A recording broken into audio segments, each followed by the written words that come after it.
बेटी बचाओ बेटी पढ़ाओ के तमाम नारे तो हम हर चुनाव से पहले सुनते हैं और अक्सर ये हमें लाल किले की प्राचीर से भी माननीय प्रधानमंत्री नरेंद्र मोदी जी द्वारा भी सुनने को मिले हैं। परंतु जब हम ज़मीनी हकीकत पर आकर देखते हैं तो ये नारे कितने सफल है ये हमें राजधानी दिल्ली की ही घटनाओं से पता चल जाता है। नमस्कार, मेरा नाम है आयुष शर्मा, मेरे साथ देख रहे हैं स्वराज मीडिया नेटवर्क और इस वक्त हम मौजूद हैं राजधानी दिल्ली के नरेला क्षेत्र में, जहां पर एक ऐसी वारदात सामने आई है जिसको सुनकर आप लोगों के भी दिल दहल जाएंगे।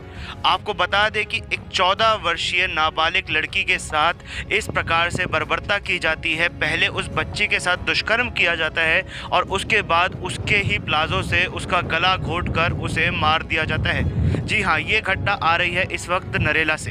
हम अक्सर बात करते हैं कि महिलाओं को शिक्षित किया जाए, परंतु शिक्षा देने से पहले महिलाओं को सुरक्षा दी जाने की आवश्यकता है, क्योंकि आए दिन हम देखते हैं राजधानी दिल्ली में जिस प्रकार से दुष्कर्म के मामले बढ़ रहे हैं, फिर चाहे वो एक 14 साल की मासूम हो या फिर कई बार हमने देखा जैसे तिलक नगर की घटना पे आपने हमारे स्वराज मीडिया नेटवर्क के चैनल पर आपने देखा होगा कि कैसे एक 80 वर्षीय महिला के साथ भी इस प्रकार से दुष्कर्म किया गया था तिलक नगर में। तो यहाँ पर जो घटना सामने आई है नरेला से, आपको बता दें कि ये नरेला में ही वो लड़की रहा करती थी अपने परिवार के साथ और थोड़ा सा उसके घर वालों ने बताया कि उसको मेंटल प्रॉब्लम थी लड़की को। वो इस तरीके से उसका मानसिक विकास नहीं हुआ था जैसे आमतौर पर एक 14 साल की बच्ची का होता है।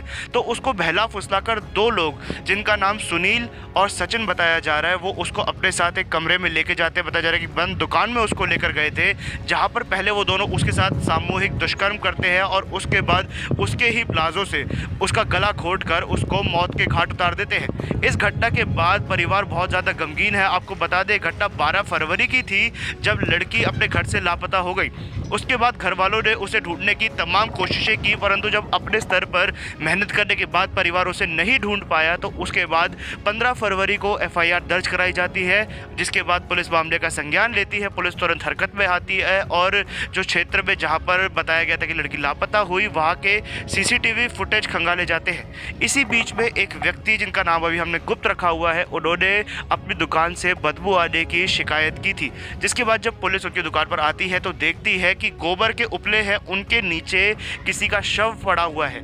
ये उसी 14 साल की बच्ची का शव था जो कि सड़ी गली अवस्था में उपलों के नीचे पड़ा हुआ था। इतनी दुर्गति शव के साथ की गई थी। पहले लड़की के साथ दुष्कर्म किया गया, उसके बाद उसका गला घोंटकर उसी के प्लाजो से उसे मौत के घाट उतार दिया और शव को सड़ने के लिए दुकान के अंदर छोड़ दिया। CCTV फुटेज खंगालने पर जब आरोपियों की पहचान की गई, क्योंकि जैसा कि दुकान के मालिक ने बताया था कि उनको अपने कर्मचारियों पर शक है, तो उसके बाद पुलिस ने दबिश देनी शुरू करी, जिसमें से एक आरोपी अभी पकड़ लिया गया। आपको बता दें कि जिसका नाम सुनील है, उसे गिरफ्तार कर लिया गया है और पुलिस जैसे ही मौके पर पहुंची, सुनील वहां से भागकर मुंबई जाने की तैयारी कर रहा था। उससे पहले ही दिल्ली पुलिस ने उसे गिरफ्तार कर लिया और उससे अभी पूछताछ की जा रही है। उसी ने इस बात का खुलासा किया है कि सामूहिक दुष्कर्म में उसके साथ एक व्यक्ति और मौजूद था, जिन्होंने मिलकर उस 14 साल की नाबालिग के साथ इस प्रकार से बर्बरता की, दुष्कर्म किया और उसके बाद गला घोंटकर उसकी हत्या कर दी। इस पूरे वाक़ये के बाद परिवार गमगीन है, जैसा कि लाजमी भी है, क्योंकि 14 साल की बच्ची के साथ अगर इस प्रकार से बर्बरता होती है तो परिवार के ऊपर क्या बीतती है उसकी कल्पना करना भी मुश्किल है। जो माँ है, जो पिता है, उनका इस वक्त बहुत बुरा हाल है और वो बात करने की स्थिति में भी नहीं है। उनकी निजता का आदर करते हुए इस वक्त हम उनसे बात नहीं कर रहे हैं, परंतु एक आरोपी जो अभी भी फरार है उसका पकड़ा जाना बहुत ज़्यादा ज़रूरी है, क्योंकि दिल्ली में इस प्रकार से दुष्कर्म के मामलों को रोकने के लिए आरोपियों को कठोर से कठोर दंड, जो भी न्याय संगत दंड बनता है, वो दिया जाना चाहिए। क्योंकि इस प्रकार से जैसे ही ये अपराध बढ़ रहे हैं तो कहीं ना कहीं हमें पता चलता है कि अपराधियों के हौसले बहुत ज़्यादा बुलंद हो चुके हैं। जो कानून का डर होना चाहिए था, जो पुलिस प्रशासन का डर होना चाहिए था, वो अपराधियों के मन में नहीं है। इसीलिए वो एक पल भी नहीं सोचते, फिर चाहे वो 14 साल की मासूम लड़की हो या फिर 80 वर्षीय महिला हो, बुजुर्ग महिला हो, उसके साथ तक भी दुष्कर्म कर देते हैं। तो ऐसे में कानून को और ज़्यादा सख्त करे जाने की ज़रूरत है और हो सके तो अगर कोई महिलाओं के साथ इस प्रकार से बर्बरता करता है, सामूहिक दुष्कर्म करता है और उसके बाद उनकी हत्या कर देता है, तो ऐसे लोगों को तो फांसी की सज़ा दी जानी चाहिए और अक्सर इसकी मांग भी की जाती है। दिल्ली में जब निर्भया कांड हुआ था उसके बाद चारों आरोपी जो पकड़े गए जिनको फांसी हुई थी, उसके बाद कहीं ना कहीं लोगों ने सोचा था कि इनका एग्जाम्पल सेट किया जाएगा और इसके बाद शायद ऐसे दुष्कर्म के मामले जो बढ़ रहे हैं दिल्ली में, राजधानी में, वो कम हो जाए।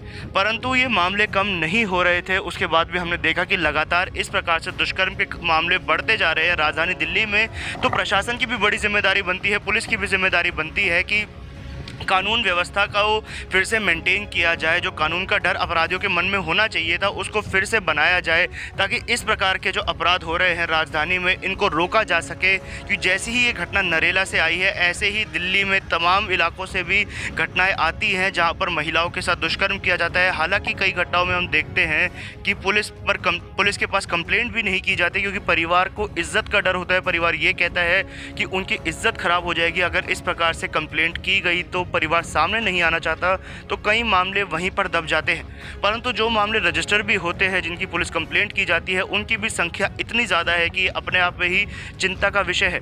राजधानी दिल्ली जिससे महिलाओं के लिए सबसे ज़्यादा सुरक्षित होना चाहिए था, इस वक्त सबसे ज़्यादा असुरक्षित बनी हुई है। रात को महिलाएं अकेले निकलते हुए भी डरती हैं। हालांकि इस मासूम बच्ची का तो क्या ही कसूर था, ये केवल अपने घर में थी, जिसको बहला फुसलाकर दो लोग ले गए और उसके साथ इस प्रकार से सामूहिक दुष्कर्म किया। कितना घिनौना वाक्य था और क्या उन लोगों के मन में आई होगी जो 14 साल की बच्चे के साथ इस प्रकार से दुष्कर्म किया और एक पल भी नहीं सोचा कि बच्चे की ज़िंदगी ख़राब कर देंगे। उसके बाद उसे गला घोट के मार दिया जाता है, उसी के प्लाजो से उसे मार दिया जाता है, क्योंकि उनको डर था इस चीज़ का कि वो लड़की कहीं उन्हें पहचान ना ले, अगर पुलिस उन्हें पकड़े तो लड़की पहचान ना कर ले, जिस चीज़ के चलते उन्होंने उसकी हत्या कर दी।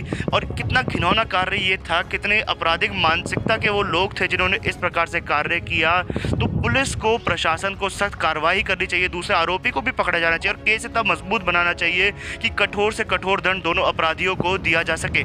इस पूरे घटनाक्रम के बारे में आपका क्या कहना है, ये आप हमें कमेंट बॉक्स के माध्यम से ज़रूर बताएं। इस वीडियो को ज़्यादा से ज़्यादा शेयर करें, हमारे चैनल को सब्सक्राइब करें और बेल बटन दबाना ना भूलें। कैमरा पर्सन खुशी के साथ मैं आयुष शर्मा और आप देख रहे थे स्वराज मीडिया नेटवर्क।